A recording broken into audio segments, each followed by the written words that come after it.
पुरुषोत्तम मास कथा पहला अध्याय। वंदे वंदारु मंदारम वृंदावन विनोदितम वृंदावन कथातिनाथम पुरुषोत्तम मद्भुतम। कल्प वृक्ष के समान फलदाता वृंदावन में विनोद विहार करने वाले अनेक कलाओं के स्वामी श्री पुरुषोत्तम की मैं वंदना करती हूँ।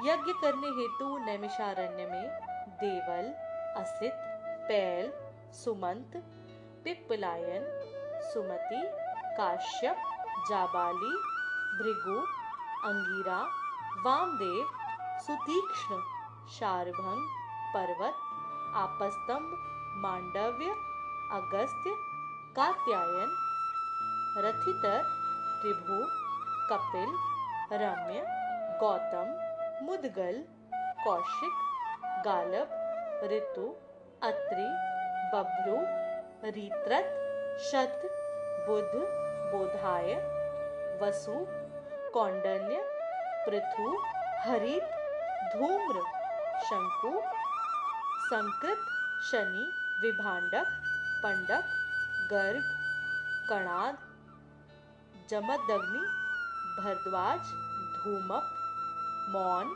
भार्गव, करकर, शौनक, शतानंद, विशालाक्ष, विष्णु, वृदत, जर्जर, जंगम, जयपार, पाशधर, पूर, महाकाय, जैमिनी, महाग्राव, महाबाहु, महोदर, महाबल, उद्दालक, महासन, आर्त, आमलक, प्रिया, उद्वबा, उद्वपाद, एकपाद, दूधर, उग्रशील, जलाशी, पिंगल, अत्रि, ऋभु, शांडीर, करुण, काल, कैवल्य, कलाधर, श्वेतबाहु, रोमपाद, कद्रु, कलाग्नि, रुद्रक, श्वेतर, शरभंग, पृथ्वीश्राव आदक, ब्रह्मनिष्ठ और वेद पाठी ऋषि अपने अपने शिष्यों सहित लोक कल्याण के विचार से एकत्र हुए।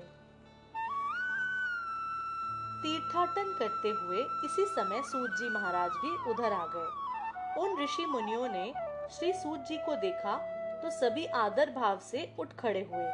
मुनिगण हाथ जोड़कर बोले, सूत जी आप चिरायु हो, आपके लिए यह मनोहर आसन है, इस पर आप विराजमान हो। और इतना कहकर ऋषि मुनि बैठ गए।